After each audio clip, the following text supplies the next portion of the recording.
So this is, we're standing on an ephemeral pond in an open area partially surrounded by hardwood forest. And depending on the amount of rain and snow every year, this gets, the water gets deeper or shallower. And so there have been some years where I've been able to walk out here in the fall and clean this box out without having to walk on ice or water because it's practically dried up. Oh boy. Oh boy. Okay, here's a story here. So we have these paper wasps came in and they built a wasp nest, and unfortunately it looks like they came in after the hen laid her eggs. And so my guess is that she had to abandon the nest, and there's a clutch here of 1, 2, 3,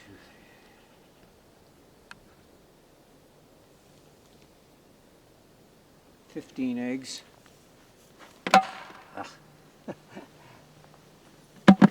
and here's another story. They were fairly far along when the wasps came in.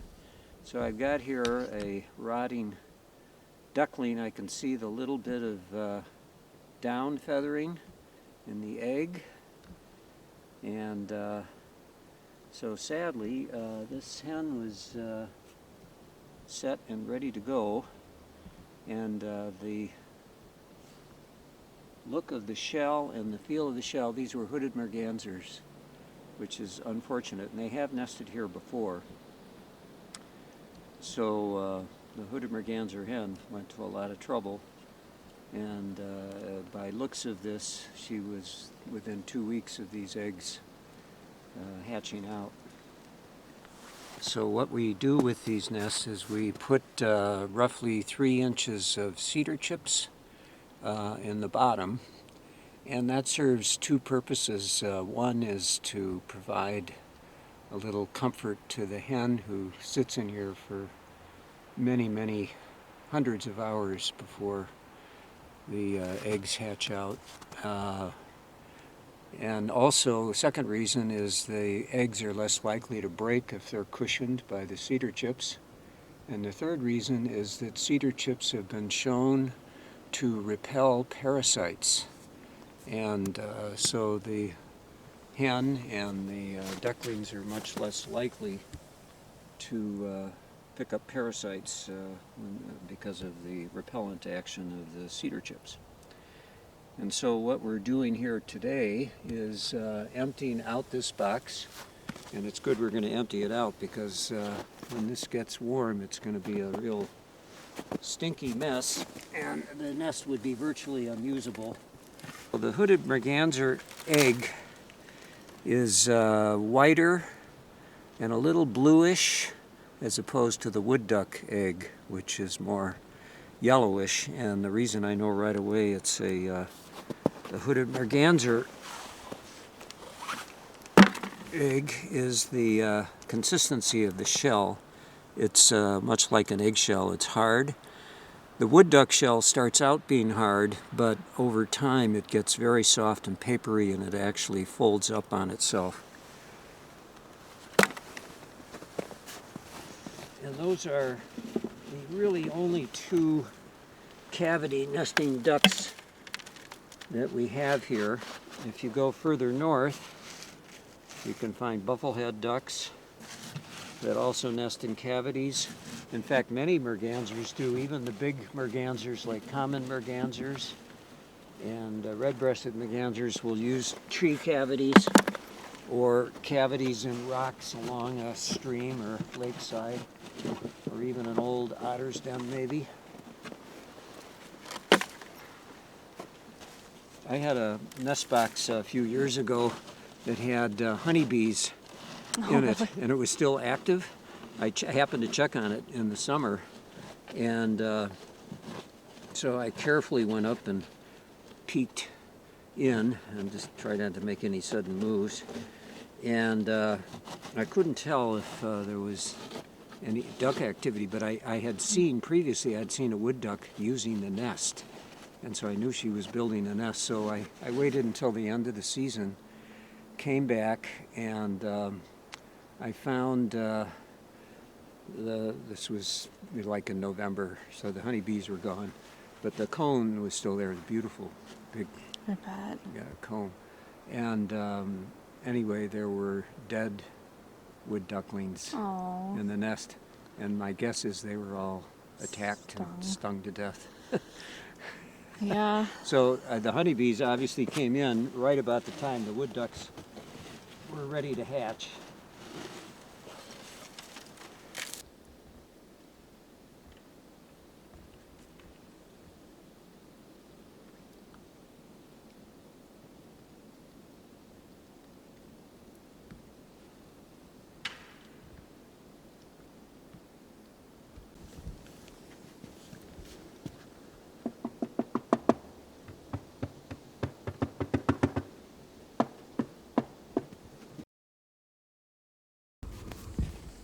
So it looks like a small clutch of eggs hatched here with ducklings.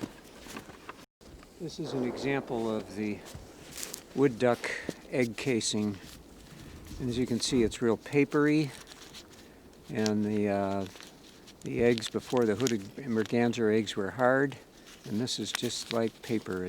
Once the ducks come out and do their thing, the egg just kind of shrivels up, and it's like a scrap of paper.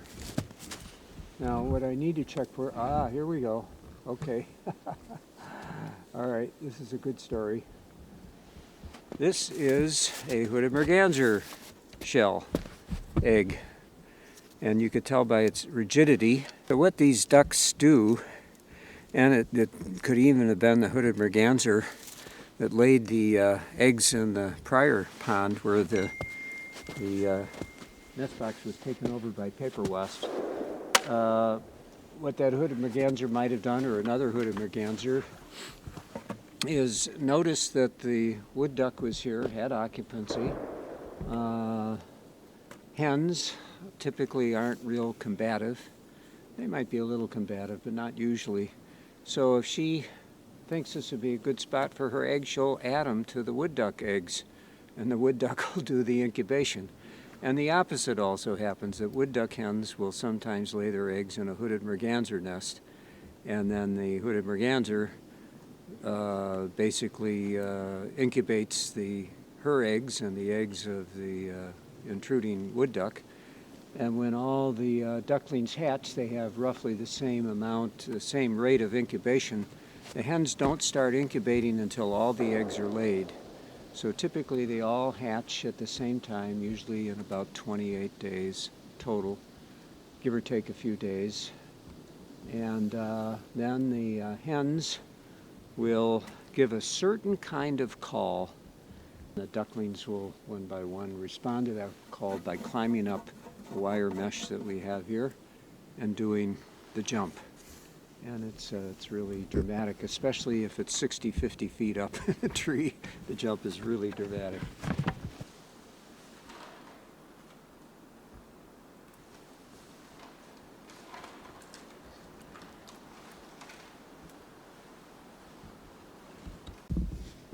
Okay, well, we're batting 1,000. Now it's a mixed nest again. We've got a hooded merganser and wood ducks in the same nest. There's a wood duck. There's a hooded merganser. What the hen does, you'll see little pieces of down as she plucks her breast. And so even if I didn't have these egg casings in here, there would be a feather bed for the eggs. And like a lot of birds, after they pluck their breast, she has what's called a brood patch, and it's bare skin on her belly. And then she moves that belly, that brood patch around, and amazingly usually gets all the eggs incubated. They need that extra heat from her belly to incubate, especially in cold nights, rainy days in April and May. So are they ever feeding the ducklings in the nest, or are they? Nope. Nope. Ducklings are out of this nest within 24 hours of hatching. And then they're what are called precocial in their development, meaning that they don't need any instruction. They know how to feed themselves. They know how to swim. They can walk. Wow. They're little fluff balls, but they're ready to go. They're as opposed to altricial birds that are completely dependent on the parent after they hatch. Another interesting thing is sometimes an egg doesn't get enough incubation, and so the duckling doesn't hatch when its siblings hatch. It may hatch a day or two later if it's far enough along and peck its way out of the shell. And so I have found fully formed ducklings at times in a box, and that's presumably what happened, and they didn't, it's all imprinting. They need to hear that sound of the mother to leap out. Or maybe sometimes they are able to leap out, but then they're on their own. And occasionally I've found ducklings that will imprint on me and follow me. And they're the cutest little things, and you could pick them up and, Sure. rub your cheek with them and all of that. But usually what I have done, and that's only happened a couple of times, is I'll take them. Who's the pileated? That's the pileated woodpecker. I'll take them to a pond where there's a lot of cattails and just heave them in as far as I can and then run away so they can't follow me. And knock on wood, a wood duckling will bring her brood to that pond, and then, he'll have some companions. There's some hatched and a whole bunch of unhatched eggs. Sometimes what might happen is a Cooper's hawk comes through and the hen doesn't feel safe, and so she leaves. And maybe it's close enough to hatch. Here's an acorn. They eat acorns. Well, there's probably 5 or 6 hatchlings that came out of here.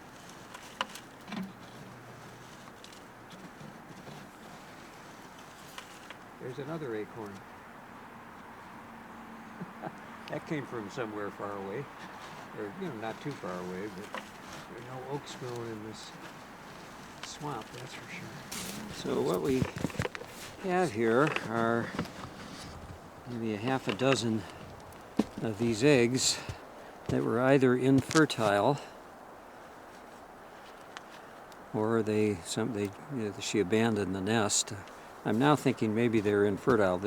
Sometimes when you have a new hen, a first-year hen who is inexperienced, she doesn't properly rotate the eggs, and so you can see there is a fetus in there that is semi-developed. But then we can also see that some of them were incubated. Maybe she didn't know how to properly incubate with using her brood patch or rotating the eggs. They have to rotate the eggs all around every so often. So we can see here pieces of egg from where a hatchling came out. There you can see some of the down from her belly in particular, but also from her chest. And when she plucks that down, she goes right down to the bare skin and uses that to incubate the eggs. So wood ducks will start, some of them will start near the end of April. Hooded Mergansers begin to nest first, And some of them will be nesting in April. They'll be looking around, and sometimes they actually start nesting in mid-April, and by early May or by mid-May they've got ducklings. Wood ducks will start in typically late April, some of them May, and some of them really don't even start nesting until June. One of the most exciting things for me is, and I've only seen it a couple times, is to see the ducklings jump. And it is so comical, these little fluff balls just not knowing what the world is all about. They just fling themselves out and bounce. And sometimes they're coming down from 30 feet, 40 feet or higher, and they bounce 2 or 3 times and then run to their mama. And they all gather around her, and then she leads them off in this little parade. It's terrific.